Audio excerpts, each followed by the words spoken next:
AI, advanced analytics, makes it so much clearer how we can engage and make relationships stronger in banking and in every technology. We can do this faster than ever before and in ways that data and technology have never worked before together. We may be having new currency, Bitcoin, certainly making business easier with blockchain.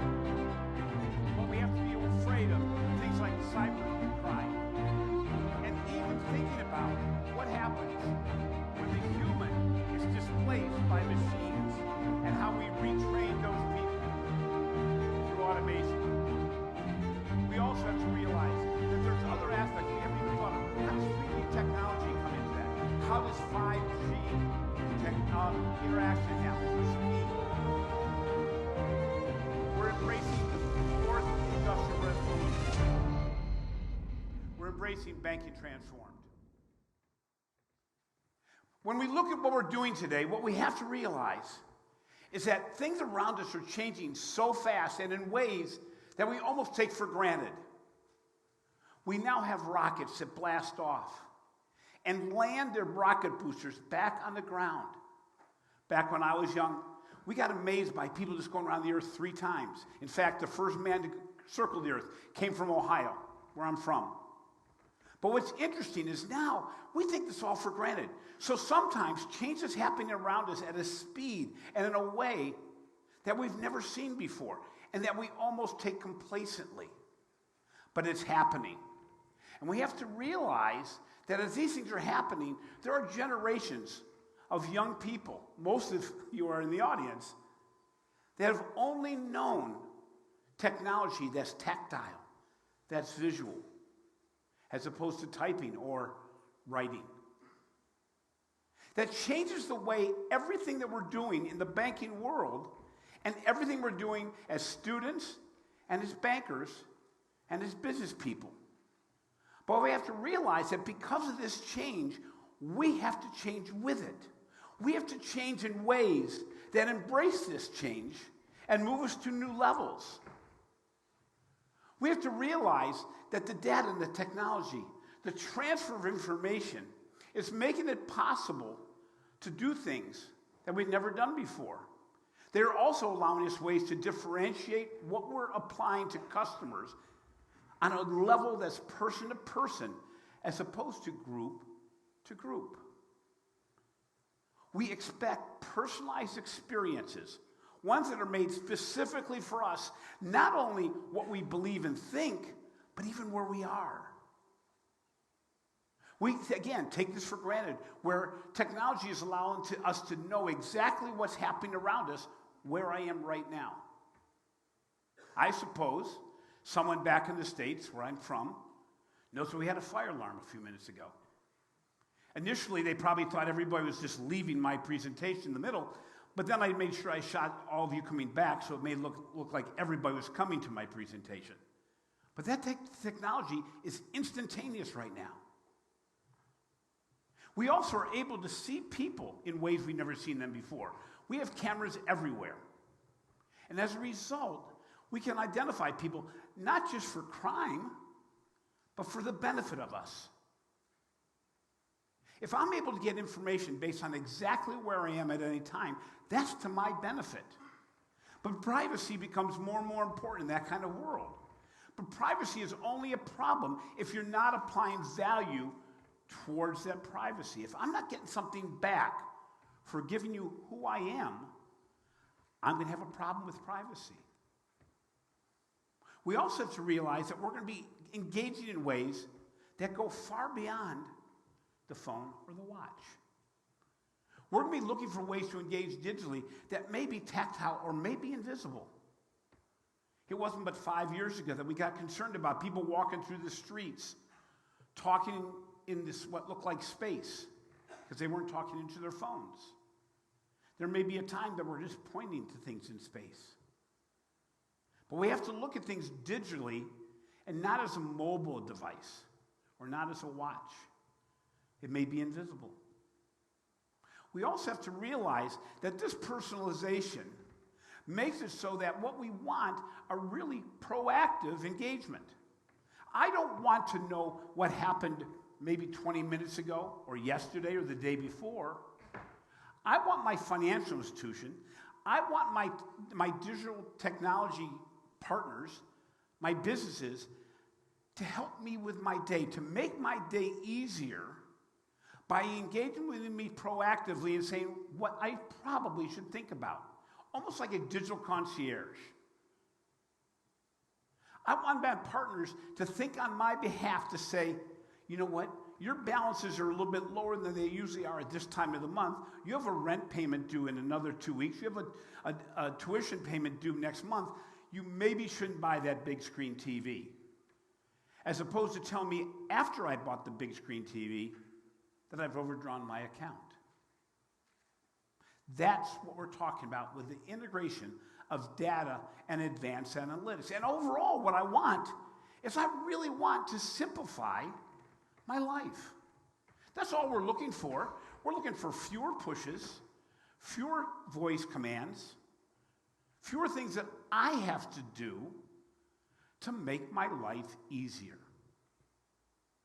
Because at the end of the day, those are the devices, those are the apps we use. In the banking world, when we talk about new account opening, it is no longer acceptable for me to have to enter all the information on my account. Why can't you just take it from my mobile device, like every other advanced application?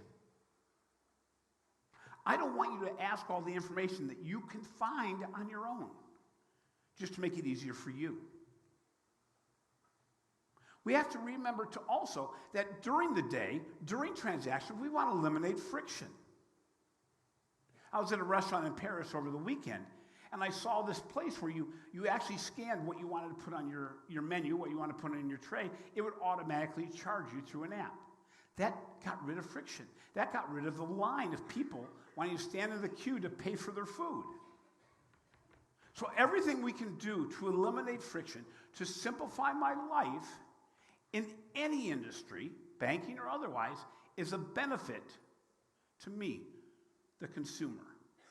And I will do business with those firms that do that, thereby making it so the business makes revenue from my simplicity.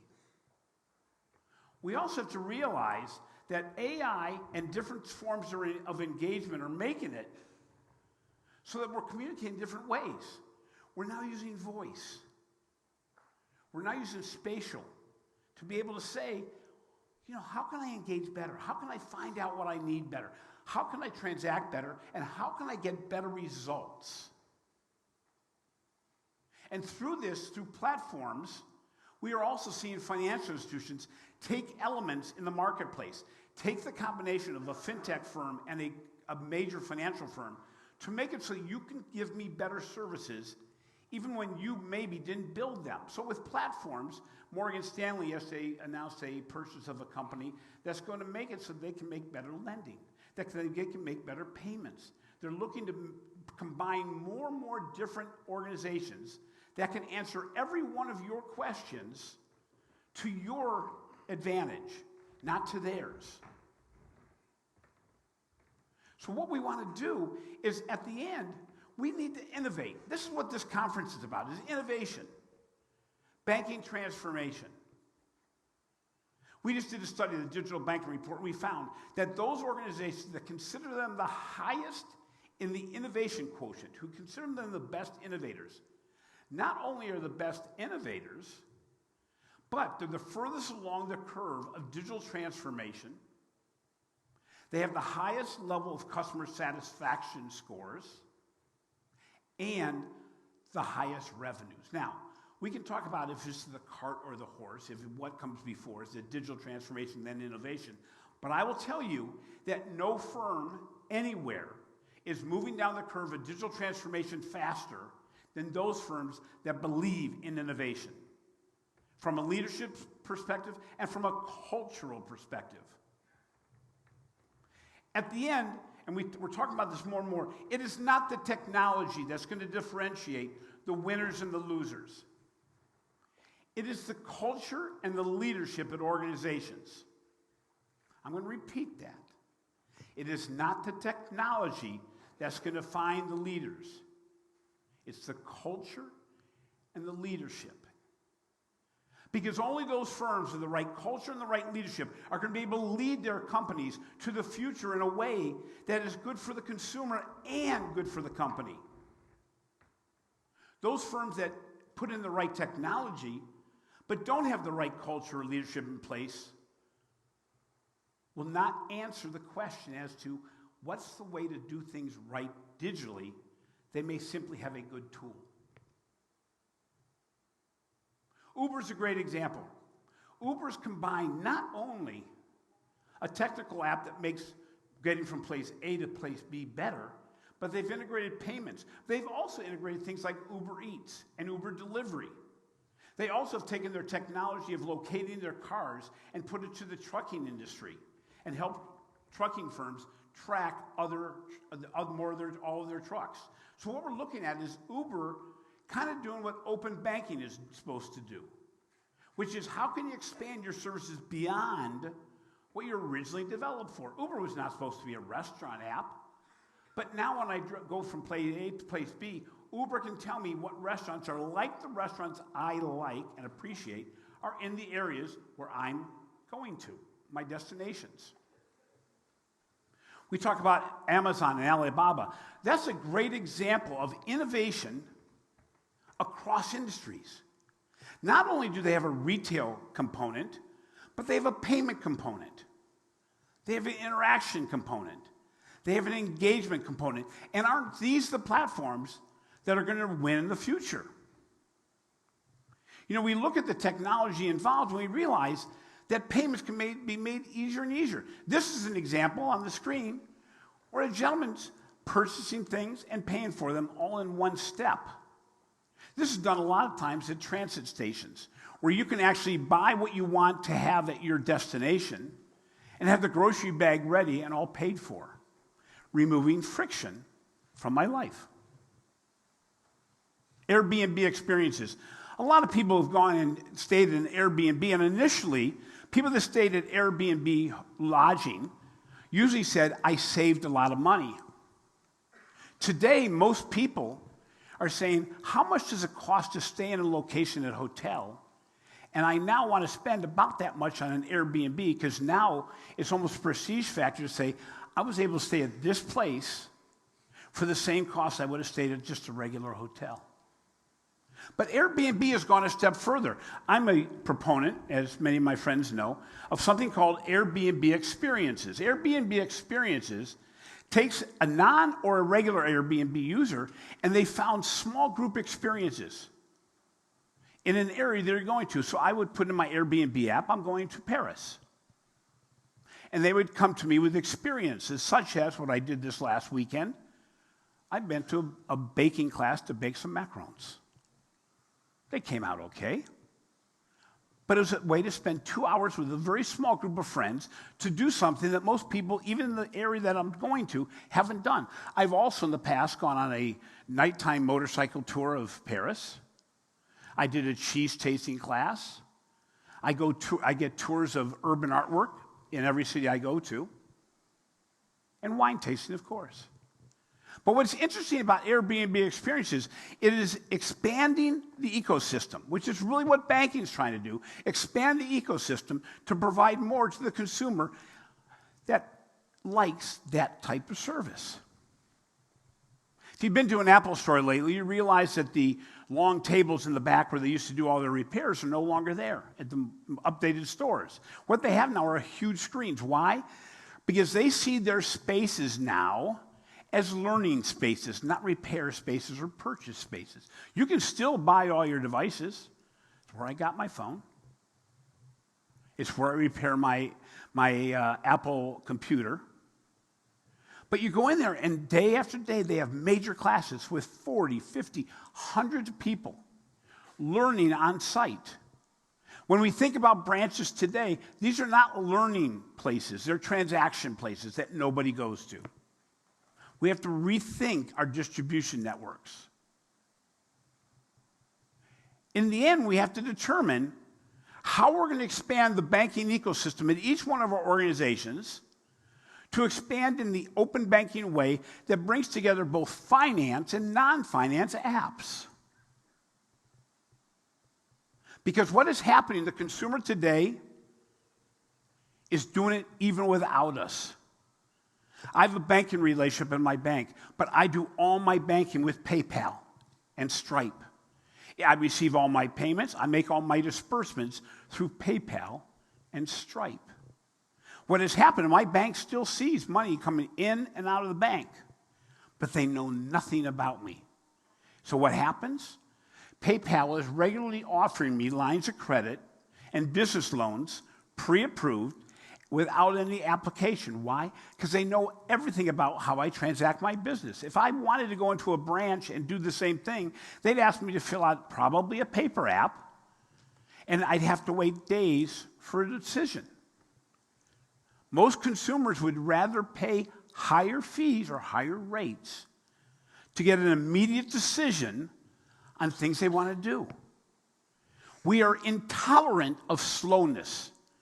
The digital world has made it so that anything that takes more than a nanosecond becomes frustrating to us. I feel sorry for the service industries, the waiters, the waitresses, the hotel representatives that take a little while to deliver our food or deliver anything in a day because we're not ready for that. So the new banking ecosystem, the expanded banking ecosystem, is one that has got to deliver on speed and personalization.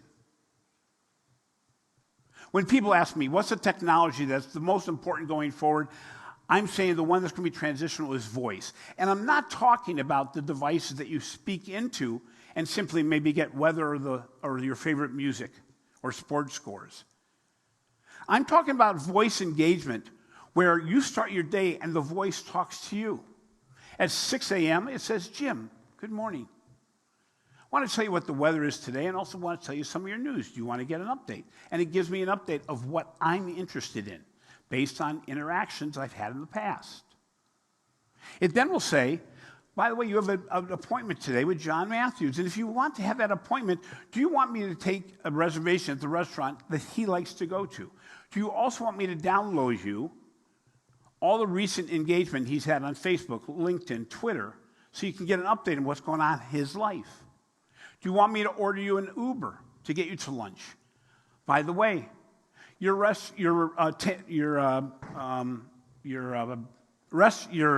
refrigerator and your pantry are missing some things and are running low. Do you want me to reorder those, have those delivered tonight?